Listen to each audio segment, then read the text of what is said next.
There is a single syllable, a single sound that holds the secret to your existence and to the existence of this entire universe. That sound is Om. This holds the secret to life, death, and creation, to past, present, and future. Om is not just a chant, or it is not just a symbol you see in temples. It is a mathematical code of the universe, the vibration from which everything arises.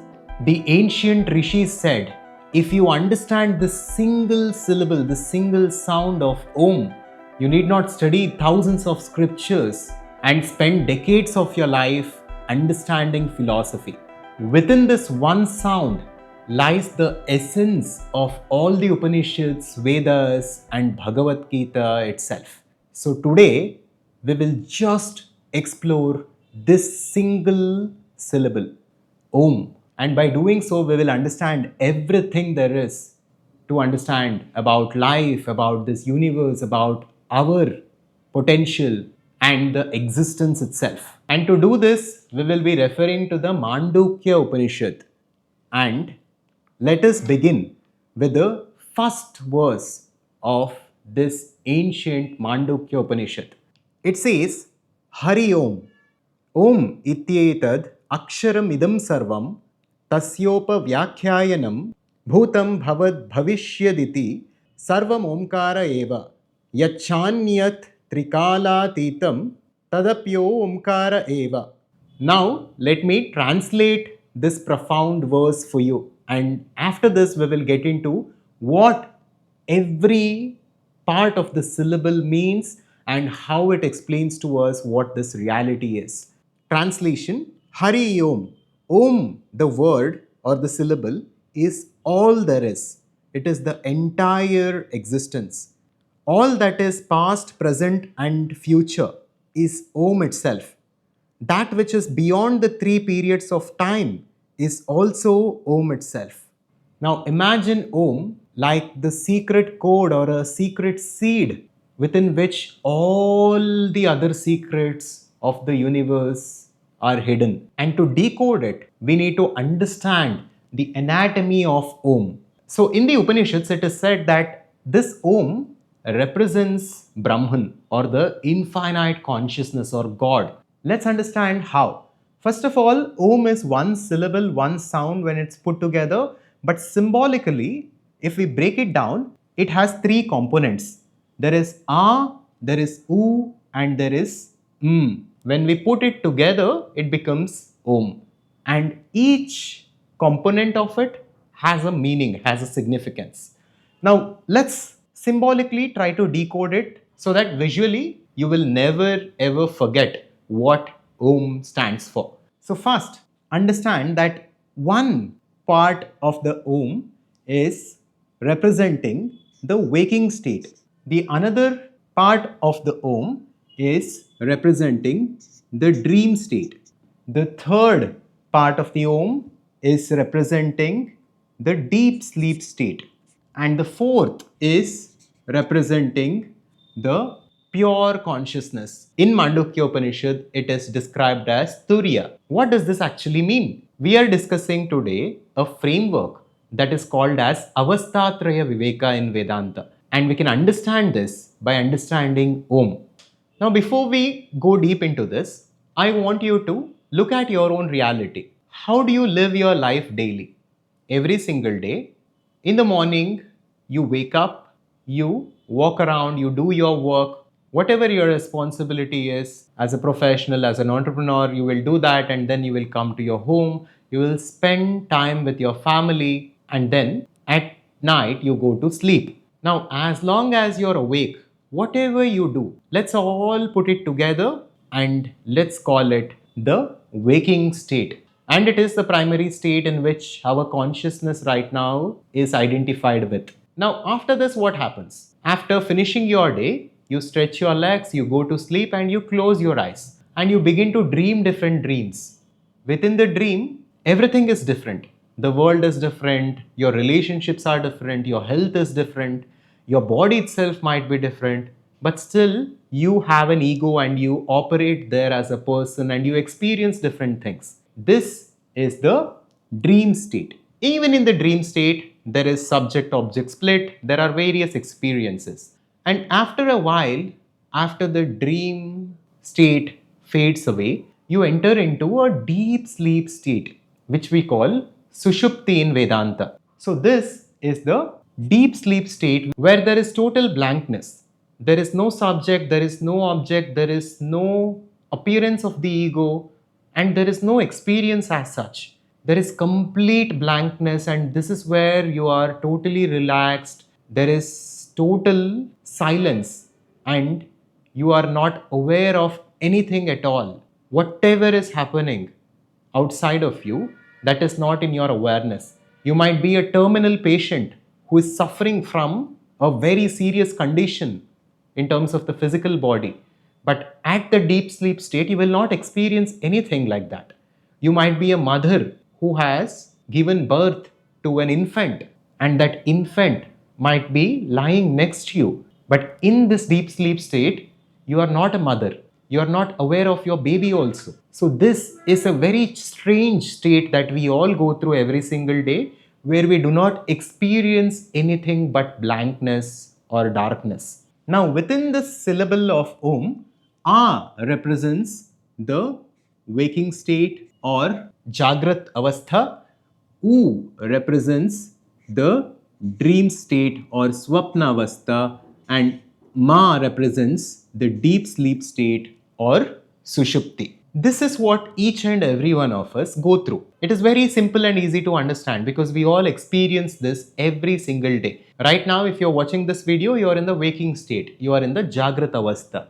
You are in the first state. Now let's go deeper into each of these states to understand the truth of reality and the truth of existence, including the truth of who we actually are, beyond the body, beyond the mind, as that infinite consciousness. Let's analyze the similarities and the differences between these three states of existence. These three states are the only three states of existence for each and every human being.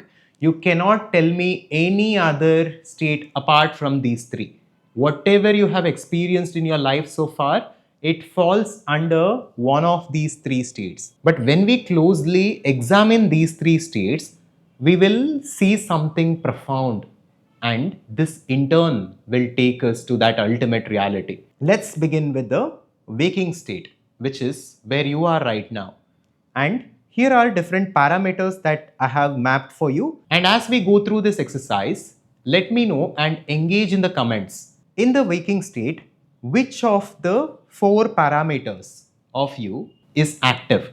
Your body, your mind, your ego, which is your identity, and your awareness or consciousness. In these four parameters, think about what are active when you're awake. Let's look at it one by one. Your body is awake because right now in the waking state, I'm able to move my body. I have a control over my body and my body is active. So I can put a tick here to indicate that my body is active during the waking state. Even my mind is active right now. Right now I'm thinking and I'm synthesizing information before I present it to you. And similarly, you are consuming the information and you are thinking different thoughts and forming different opinions. So your mind is active right now. So we can say our mind is also active in the waking state. Next comes the ego or the identity. This is a sense of I-ness. If we close our eyes and if we look at ourselves, we feel that we are a person. We feel an existence that is tied to an individuality. Whether it's our body or mind, there is some kind of an identification, right? If someone calls your name, you will immediately turn because you feel like a person. That is the ego. So even that is active for us right now. So let's put a tick here. And then consciousness. Of course, we are aware, we are conscious, right? Without consciousness, I will not be able to speak anything and you will not be able to listen to anything. The very act of my speaking and the very act of your listening indicates and points to consciousness. So consciousness has to be there in the waking state. So let's put a tick here. So in the waking state, the body is active, the mind is active, the ego is active, and the consciousness is active. Now let's come to the dream state. Try to imagine what happens when you're asleep, when you're dreaming different dreams. At that state, is your body active? Think about it. Your body is not active there because you are unaware of your body. Within the dream, you are a different person altogether. You are going through a very different experience, maybe. So, the body is not active at the dream state. So, you have no consciousness or awareness of the physical body which is sleeping on the bed, but you are experiencing a different reality in a different simulated world, which we call the dream world or swapnavastha, and you are a different person there, and that person might have a different dream body which is not the physical body. So the physical body is not active in the dream state. But what about the mind, the second parameter? Mind is of course active. Without mind, how can we visualize that dream and experience that dream and go through so many emotions? Even in the dream, let's say if a tiger chases you, you run for your life and you're scared and your emotions are active. So, mind is nothing but your thoughts, emotions, and belief systems. Hence, mind is active in the dream state, right? Simple to understand. And then, is the ego active? Yes, even in the dream state, we experience the dream world as an individual identity. Of course, that ego might be different from this ego, and the nature of thoughts and emotions tied to that ego might be different, but still an individual ego exists even in the dream state, without which the dream experience is not possible. So even the ego exists in the dream state. Now let's think about consciousness. Is there consciousness in your dreams? Of course, yes. Right? Without consciousness, how can there be any experience? So, consciousness also exists in the dream state. Let's come to the deep sleep state or sushupti. Here it gets a little bit tricky, and here we need to go a little deeper and we need to understand the meaning behind terminologies like consciousness. At the deep sleep state, when we are experiencing total blankness or when there is absence of any experience, is the body active? Of course not. It's easy to say. The body is not active. We are not even conscious of the body. We are totally blank. And then, is the mind active? No, even the mind is not active because there are no thoughts and emotions there. So, mind is absent. But is the ego active? Here we need to go a little deeper. Generally, when we are in the waking state or the dream state, ego is dominant and ego is very visible. And it's easy to say that ego is active.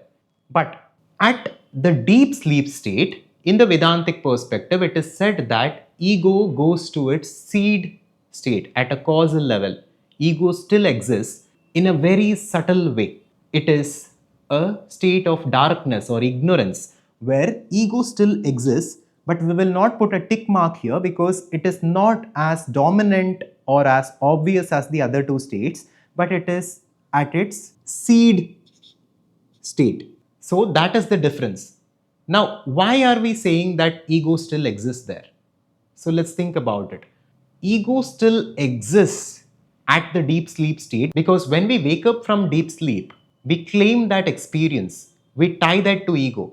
We say to ourselves that I slept nicely, I slept peacefully, I was totally unaware of what happened. Still, there is a sense of I that we can intuitively judge. So that is the I which is in the seed form, which is in a very subtle form, but it still exists. And now let's think about consciousness. Does consciousness exist at the deep sleep state? Now, immediately you might answer no here because the general understanding of consciousness or awareness is an experience. Because always we experience consciousness within the framework of subject and object. We never experience consciousness without the subject and the object. And hence we tend to say there is no consciousness at the deep sleep state. But Vedanta says consciousness is the life force. If consciousness is not there here, that means you are dead. And you cannot be dead ultimately as per Vedanta because your consciousness itself. But what Vedanta tells us is that consciousness still exists even in the deep sleep state, but it is not obvious to us as there is no object to consciousness. When we are awake, there is the subject object experience that we go through. You're watching this video in your awareness. So I am the object for you and you are the subject. You as the ego are the subject in this case. But in the deep sleep state, there is no object of experience. Since there is no object of experience, there is absolute blankness. But the subject is still there. The consciousness is still there. So that is the deep sleep state that we need to understand. And now, if we deeply examine these three states of existence, we will discover all the secrets to life and reality and to who we are. So, carefully bear with me as we decode this right now. In the waking state, there is body, there is mind, there is ego, there is consciousness. In the dream state, there is no body, but there is mind, there is ego, there is consciousness. In the deep sleep state, there is no body, there is no mind. We can say there is no ego in any obvious way, but there is still consciousness. So, what is common in and through all these states? The body is not common, right? Because the body doesn't exist in the dream state. So, just because you go to sleep and you begin to dream different dreams, can we say you have died and you're not there anymore? No, you still exist. We know this intuitively. So that means body is not who we are, or body is not the fundamental truth to who we are, because we exist without the body also in the dream state. Similarly, the mind. Can we say the mind is who we are? If we say we are the mind, then we do not experience the mind in the deep sleep state. This shows us that we can exist without the mind. And if we can exist without something, that means that is not who we are. In this case, the mind is also not who we are, because we experience a reality in our own life every single day where there is no mind. Now let's talk about the ego, or that deep level of identification. Is that who we are? Even this ego, we do not experience it in a direct way in the deep sleep state, although that ego at a causal level still exists. And so the Mandukya Upanishad goes on to say, you are not the ego also. So you're not the body, you're not the mind, you're not the ego, which is tied to everything. But the only thing that is common in and through all of your experiences is consciousness. So this consciousness, which is the foundation of your experience in your waking state, in your dream state, in your deep sleep state, is who you actually are. You are not the body, nor the mind, nor the ego. The body comes and goes with each birth. Mind also comes and goes. But consciousness is something that you actually are. And this consciousness is described as Atman, which is birthless, which is deathless, which is eternal, which is imperishable, which is pure bliss, which is pure happiness, and which is the source of everything, which is the source of creation. Now, all this is what the single sound of Om is showing to us, is telling us, is representing. If we understand Om, we understand everything else. There is nothing more to understand, because every single Upanishad, Bhagavad Gita, every scripture of Sanatana Dharma speaks of realization, of liberation, of moksha, which is simply transcending our identifications with the body, mind, ego to realize our essential nature as consciousness itself.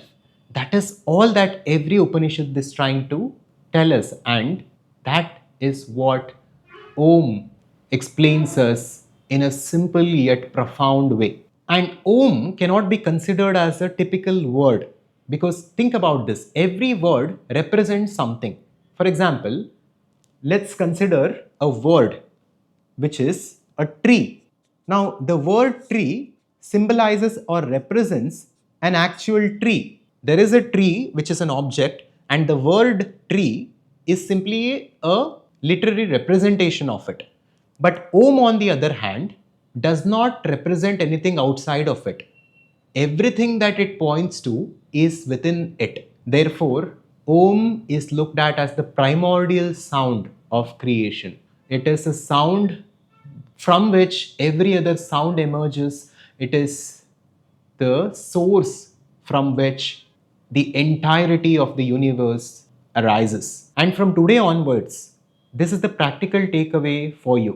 Whenever you see Om or whenever you practice chanting Om, do not just do it mechanically. See what it symbolizes and represents as per Mandukya Upanishad and internalize it. When you say just understand that it is the waking state that it denotes. When you say oo, just understand that it is the dream state which it denotes. And when you say ma, understand that it is the deep sleep state which it denotes.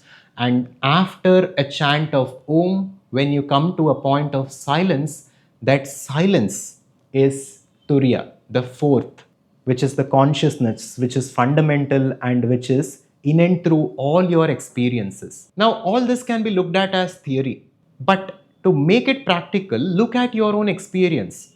In the waking state, you have the body. In the dream state, you do not have the body, but you have the mind. In the deep sleep state, you neither have the body nor you have the mind, but you experience a total blankness. But in and through all these three states, you are always the consciousness. You are that eternal consciousness right here, right now, in your own experiences. This is not theoretical, this is extremely practical, and this is the reality, this is the truth. If we can just see that and if we can just identify to that aspect of who we are by letting go of who we are not as body and mind, that is when we can experience absolute fulfillment and bliss and that infinite aspect of ourselves. That is the goal for us through Vedanta. And to make this happen in your life, begin chanting Om every single day, at least for 7 times a day. You can just sit with your legs crossed, with your spine erect, with your head turned straight, and just chant Om like this.